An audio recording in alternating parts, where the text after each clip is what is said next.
Welcome बच्चों, geography classes में आप सबका स्वागत है।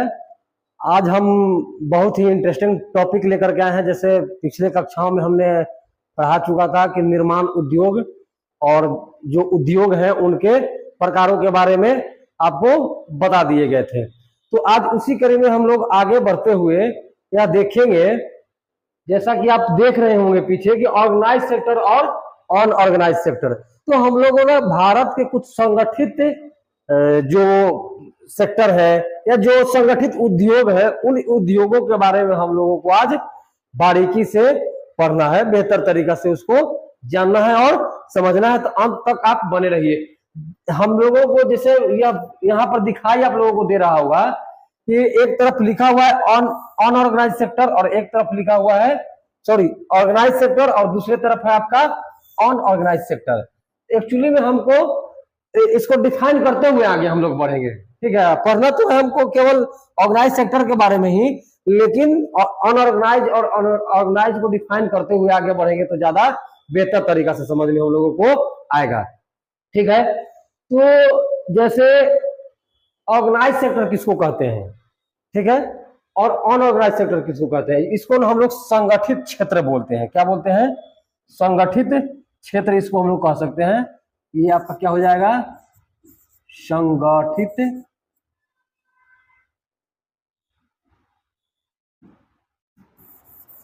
इसको हम लोग कह सकते हैं क्या? संगठित क्षेत्र।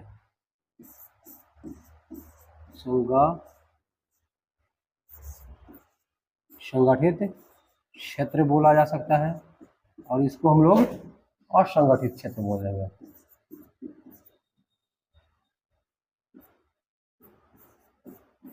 ये हो गया आपका असंगठित क्षेत्र।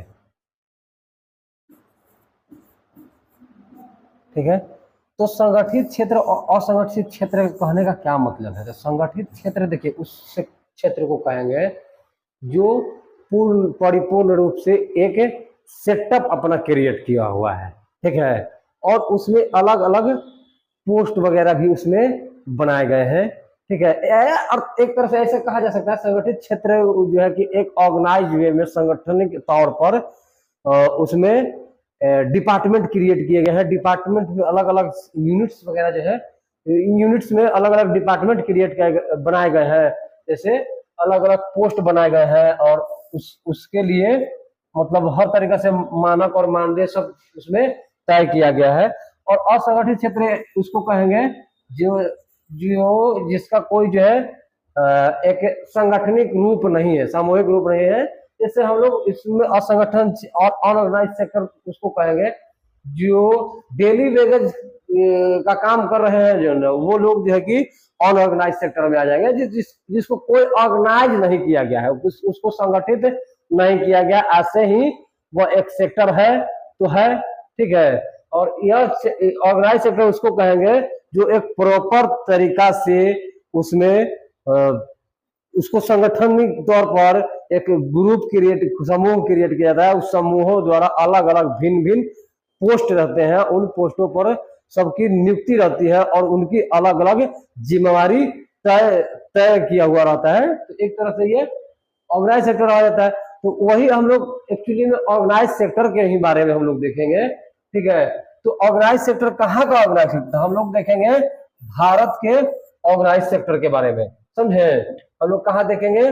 भारत के ऑर्गेनाइज सेक्टर देखते हैं कि भारत के वो कौन कौन से क्षेत्र हैं जो ऑर्गेनाइज हैं। ठीक है, भारत के वो कौन कौन से क्षेत्र हैं जो आपको ऑर्गेनाइज दिखाई पड़ते हैं। ठीक है, तो जैसे हेडिंग आप दे सकते हैं अपने नोट्स में कि भारत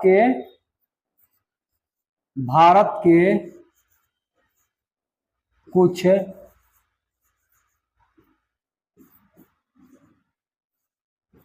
संगठित उद्योग। हम लोगों को मूल में ये चीज पढ़ना है संगठित उद्योग के बारे में। देखिए, संगठित उद्योग किस उद्योग को कहेंगे? एक प्रॉपर तरीका से एक कंपनी का फॉर्मेशन करके, ठीक है, और उस तरीका से जब उद्योग चलाए जाते हैं, ठीक है, तो उन उद्योगों को हम लोग संगठित उद्योग कहते हैं। तो भारत में वो कौन कौन से उद्योग, देखिए उद्योग धंधे बहुत सारे हो सकते हैं, इसको नकारा नहीं जा सकता है, लेकिन भारत में वो कौन कौन से उद्योग जो होंगे जो संगठित तौर पर आते हैं। तो यहाँ पर देखने योग्य एक बात होगा कि भारत में हम लोग किसको किसको किसको रख सकते हैं, ठीक है। तो हम लोग भारत में देखते हैं कि कौन कौन से उद्योगों को इस कैटेगरी में रखा जा सकता है। तो देखिए संगठित उद्योग में सबसे पहला जो है, आप पढ़े भी होंगे कि लोहा उद्योग को, ठीक ना, तो हम लोग लौ इस्पात उद्योग लिखते हैं, ठीक है। लौ इस्पात उद्योग जो है आपका इसके कैटेगरी में आएगा, ठीक है। संगठनिक जो है कि संगठित उद्योग के कैटेगरी में आएगा, ठीक है। इसी प्रकार से सूती वस्त्र उद्योग आ सकता है, सूती वस्त्र उद्योग आ सकता है, सूती वस्त्र उद्योग, सूती वस्त्र उद्योग हो सकता है। और क्या हो सकता है, तो ये पेट्रो रसायन हो सकता है, ठीक है। पेट्रो रसायन, पेट्रो रसायन कहने का मतलब है जो पेट्रोकेमिकल बेस्ड जो उद्योग होंगे, तो ये पेट्रो रसायन उद्योग जो है आपका इसी में आ सकता है, ठीक है। या रसायन उद्योग भी, केमिकल उद्योग जिसको हम लोग कहते हैं, रसायन उद्योग भी इसी के कैटेगरी में आ सकता है, ठीक है। और क्या हो सकता है भाई, एल्युमिनियम उद्योग को रख सकते हैं, ठीक है। एल्युमिनियम उद्योग हो सकता है, दीजिए। सीमेंट उद्योग भी हम लोग इसमें शामिल कर सकते हैं, सीमेंट उद्योग भी इसमें शामिल हो सकता है। एक प्रकार से हम लोग ETC कर देते हैं, इत्यादि, ठीक ना, इत्यादि। इस प्रकार से अन्य उद्योग जो होंगे, ठीक है, वो भारत के संगठित उद्योग हैं। और इन्हीं उद्योगों को हम लोग बारी बारी से पढ़ेंगे कि किसका विकास किस काल में हुआ और किससे कितना बेनिफिट हुआ, कौन जो है कि आपको आर्थिक उपार्जन ज्यादा कर रहा है, ठीक है, कौन जो है कि ट्रेडिशनल मतलब बहुत पुरानी परंपरा से चलते आ रहा है, कौन जो है कि नया जो है आपका संगठित उद्योग बन करके उभरा है। और उद्योग के बारे में एक और बात बताया जा रहा है आपको कि उद्योग से ही नया उद्योग क्रिएट होता है, ठीक है। इंडस्ट्री क्रिएट इंडस्ट्री, ठीक है। तो वो चीजें जो समझने के लिए आपको जुड़ा रहना पड़ेगा, ज्यादा क्लियर होगा। आप या तो आप पहले वाला वीडियो देख सकते हैं, उसमें है। तो इसके बारे में हमको एक्सप्लेन ज्यादा नहीं करना है, आप सब चीज को बेहतर तरीका से समझ पा रहे होंगे कि लौह इस्पात उद्योग क्या है। तो इसको डिफाइन नहीं करना, हम लोग डेवलपमेंट देखेंगे, ठीक है। सूती वस्त्र उद्योग क्या है, तो जो भी कॉटन वेस्ट उद्योग होंगे उसको हम लोग इस कैटेगरी में रखेंगे। फिर जो है कि पेट्रो रसायन उद्योग क्या है, इसको भी हम लोग इस कैटेगरी में रख सकते हैं, ठीक है। इसमें कोई, आइए बैठिए सर, आप लोग बहुत लेट आते हैं, आप लोगों को इनाम दिया जाए क्या? चलिए चलिए बैठिए। तो ये पेट्रो रसायन पेट्रोकेमिकल के बेसिस पे जो भी उद्योग लगाए जाएंगे वो इसमें आएंगे। एल्युमिनियम उद्योग, तो हम लोग इन्हीं बिंदुओं पर बारी बारी से चर्चा करने वाले हैं, ठीक है।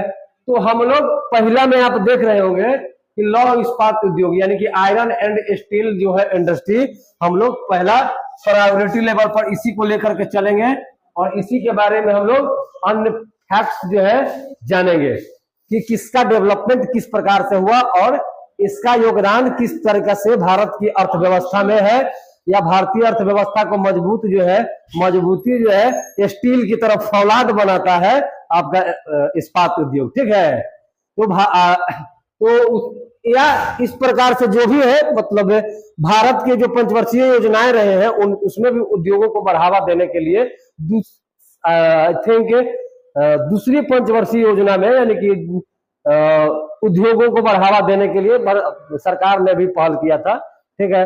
तो हम लोग इसको दो टर्म में बांट के देखेंगे। लौह इस्पात उद्योग को पढ़ेंगे तो दो टर्म में देखेंगे, एक हम अपना ऐतिहासिक संदर्भ खोजेंगे और एक जो है कि आधुनिक जो निर्माण हुआ लौह इस्पात उद्योग डेवलप होते गया उसके बारे में इसको दो चरण में देखते हैं। तो भारत में ये कोई पुराना बात नहीं है, हम लोग पहुंचते हैं तो वहां जिक्र किया जाएगा।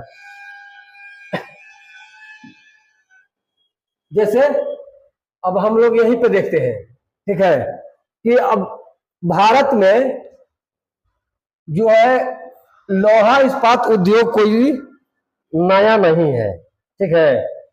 दुनिया लोहा से परिचित नहीं थी, तब भी भारत में लोहा जो भी इस्पात है या जो भी लोहा बेस्ड उद्योग है वो फल फूल रहे थे। आपने सुन रखा होगा इतिहास में कि अशोक ने एक स्तंभ बनवाया था, ठीक है। अशोक ने एक मतलब मीनार टाइप से बनवाया था, वो स्टील का है, वो जंग वगैरह लगता उगता नहीं है, और उस पर बहुत रिसर्च भी हुआ तो पता चला कि यह बहुत पहले का रहा है। यानी कि उस चीज से हम लोग एक चीज अनुमान लगा सकते हैं कि भारत में जो इस्पात का या जो लोहा का उद्योग जो रहा है वो बहुत पुराना रहा है। ऐतिहासिक जो है कि इसका साक्ष्य भी मिलता है, ठीक है। तो अब हम लोग आते हैं थोड़ा सा उसके बाद, यानी कि इतिहास को साइड रखिए, हम लोग आते हैं लगभग उस समय ब्रिटिश हुकूमत हमारे देश में हुआ ही करता था। लगभग आपका 1907 में, 8 में और 23 में, इसमें भी 3 चरण देखने के लिए आपको मिलेगा कि इस काल में भारत में जो भी लौह इस्पात कंपनियां थी या लोहा बेस्ड आधारित जो भी भारत में कंपनियां थी वो कैसे धीरे धीरे डेवलप होती है और भारत के विभिन्न भागों में, जैसे आपका कुल्टी हो गया, जैसे आपका बर्नपुर हो गया, जैसे आपका यानी कि इस तरीके से झारखंड वाले इलाके में जमशेदपुर वगैरह हो गया, ठीक है। इस तरीके से वो धीरे धीरे डेवलप किया गया। तो वही हम लोग देखेंगे, इसको अगर हिंदी में लिखा जाए तो लौह इस्पात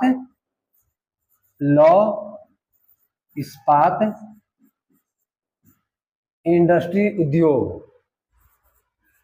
ठीक है। तो हम लोग देख रहे हैं अभी लौह इस्पात उद्योग। तो लौह इस्पात उद्योग आप समझ रहे हैं कि जो लोहा बेस्ड उद्योग होंगे वो लौह इस्पात उद्योग होंगे।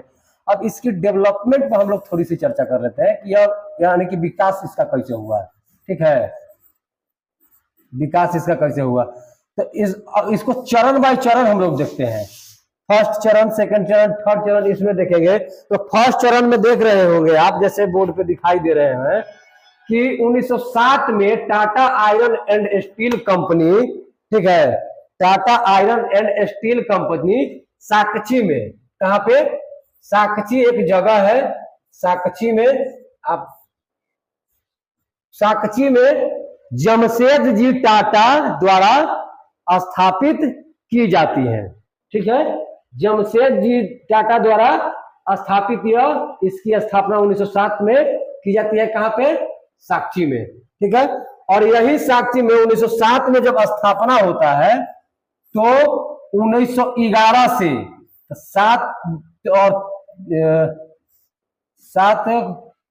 1907 में जो है कि आपका स्थापना होता है, और 1911 से यह जो है लोहा का उत्पादन यह company Tata iron and steel company शुरू कर देती है। और उसी 2 साल बाद वहां से इस्पात भी बनाए जाने लगते हैं। तो इस तरीका से आप थोड़ा सा ऑब्जेक्टिव में आपको ये आ सकते हैं, ठीक है। तो ये जमशेद जी टाटा थे, जमशेद जी टाटा, रतन टाटा के बाबूजी लगेंगे, हाँ बाबू जी लगेंगे। तो जमशेद जी टाटा द्वारा, या उस समय जमशेद जी टाटा मतलब जो है आपका देश में सबसे बड़े बिजनेसमैन थे, ठीक है। देश का सबसे बड़ा बिजनेसमैन जमशेद जी टाटा ही थे, और उन्हीं के नेतृत्व में साकची में Tata iron and steel company की स्थापना की जाती है। और पूरे भारत में, ठीक है, इसकी शुरुआत जो है कि माना जाता है। वैसे भारत का ऐतिहासिक संदर्भ जो है कि वो है पुरातन, उस पर हम लोग विचार गहन विमर्श नहीं रखेंगे। गहन विमर्श का जो केंद्र है वो यहाँ से स्टार्ट होगा, ठीक है। और यह आपका 1913 से प्रोडक्शन स्टार्ट कर देता है। फिर आता है 1908, ठीक है, यानी कि एक ही साल बाद, यानी कि दामोदर घाटी में एक हीरापुर नामक जगह है जो आसनसोल में पड़ता है, ठीक है, जो आसनसोल में पड़ता है, उस आसनसोल में स्थापना किया जाता है, ठीक है। यानी कि जो लौह इस्पात उद्योग है वह जो है कि हीरापुर में स्टार्ट किए जाते हैं, हीरापुर में। और हीरापुर कहाँ है? हीरापुर है आपका आसनसोल, आसनसोल कहा जाता है, ठीक है, आसनसोल में।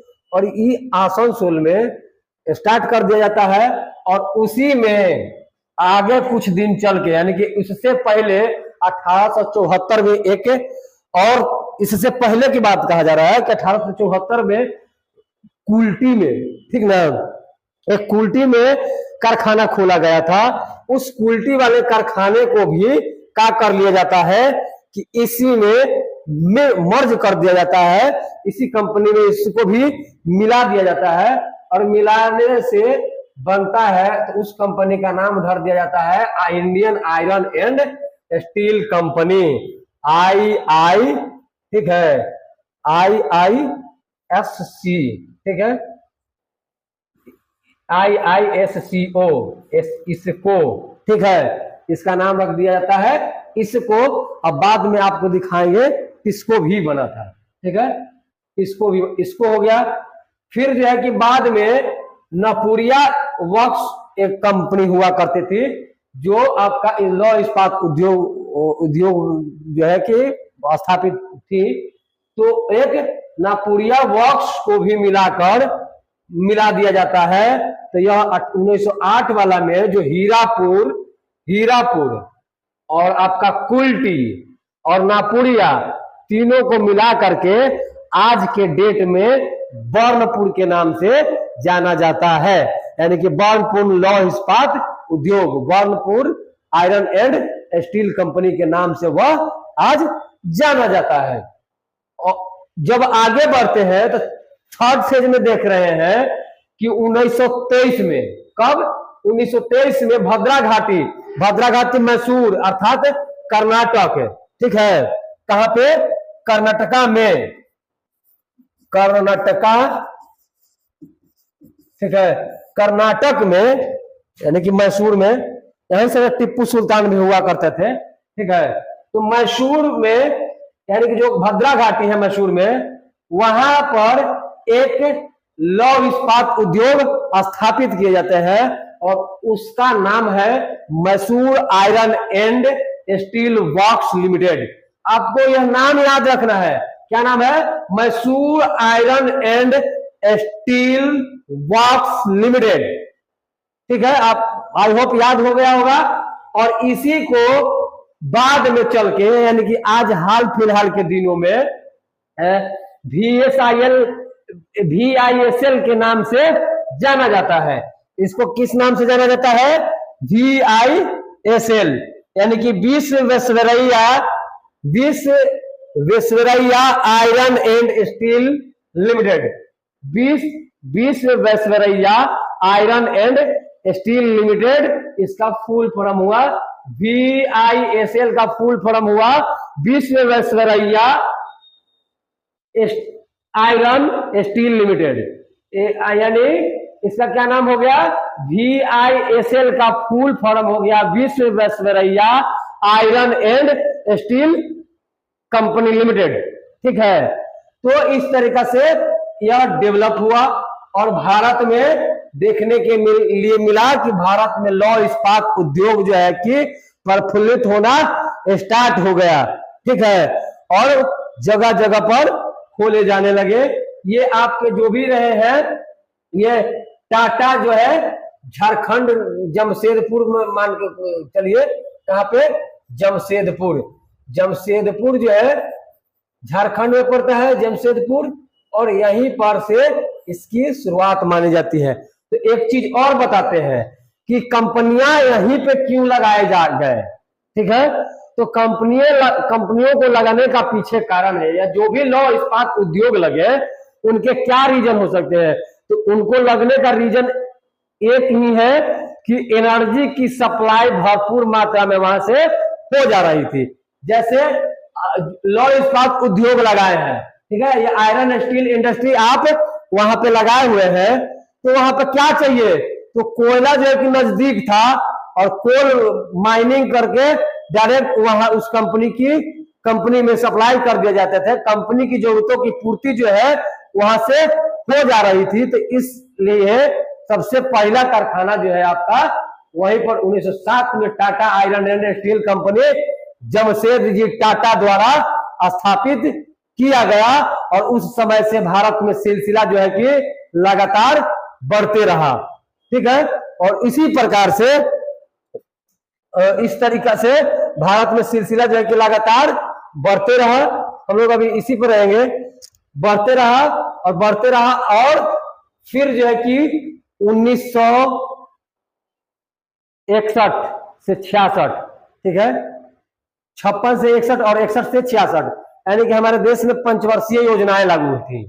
ठीक है, पंचवर्षीय योजनाएं हम लोग पहले क्लास में बताया जा चुका है, 5 ईयर प्लान होता है। ठीक है, तो भारत सरकार जो है कि देश को विकास करने के लिए, देश में विकास की धारा गंगा बहाने के लिए भारत सरकार ने एक योजना लाया था, पंचवर्षीय योजना, 5 ईयर प्लान के नाम से हम लोग जानते हैं, जिसमें देश के विकास के लिए पहले से तय किए जाते थे कि हम लोगों को किन किन बिंदुओं पर काम करने हैं, हमको किन किन जरूरतों पर काम करने हैं।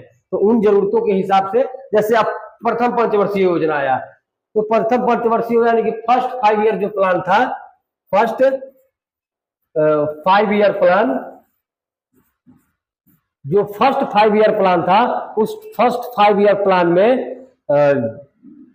एग्रीकल्चर पर जोर दिया गया और सेकेंड 5 ईयर प्लान जब आया तो उसमें इंडस्ट्री पर, यानी कि इंडस्ट्रियलाइजेशन पर जोर दिया गया। उद्योगों को बढ़ावा देने के लिए पंचवर्षीय योजना में तय की गई। ठीक है, और उसके हिसाब से भारत में विदेशी सहायता से कंपनियों का स्थापना किया गया। जैसे आपने नाम सुन रखा, मैं आगे अगला क्लास में पढ़ाऊंगा, लेकिन मैं थोड़ा सा यहाँ पे बता दे रहा हूँ कि जैसे रसिया की सहायता से, जापान की सहायता से, ठीक है, या इस प्रकार से अपने भारत में कंपनियां स्थापित की गई। ठीक है, तो उसमें आता है नाम आप सुने होंगे, दुर्गापुर के नाम सुने होंगे, आप भिलाई के नाम सुने होंगे, ठीक है, आप बोकारो के नाम सुने होंगे। तो इसी प्रकार से यानी कि हम लोग ये आजादी की पहले है और आजादी के बाद वाला डेवलपमेंट देखेंगे अगले क्लास में। ठीक है, तो अगले क्लास में आएंगे और केवल लिखाते जो है कि आपको चल दिया जाएगा कि आज जो है कि अभी सुना देते हैं, थोड़ी सी हिंट्स मिलेगा आपको कि कैसे कैसे हुआ था, या आइडिया बेहतरीन तरीके से लग जाएगा आपको कि इसके विकास कैसे कैसे चल रहे हैं। ठीक है, तो आपका उस समय सोवियत संघ, यूएसएसआर, यानी कि यूनाइटेड स्टेट्स ऑफ रसिया, ठीक है, और जापान सरीके, और आपका ब्रिटेन भी, जापान, ब्रिटेन और सोवियत संघ, इनकी सहायता से भारत में कंपनियों का स्थापना किया गया, इस्पात संयंत्र लगाया गया, या इस तरीका से उद्योग, इस्पात उद्योग लगाया गया। ठीक है, तो जापान भी सहयोग किया आपका, इस प्रकार से मतलब देशों का सहयोग रहा है। तो एक दुर्गापुर में बना, एक आपका भिलाई में बना,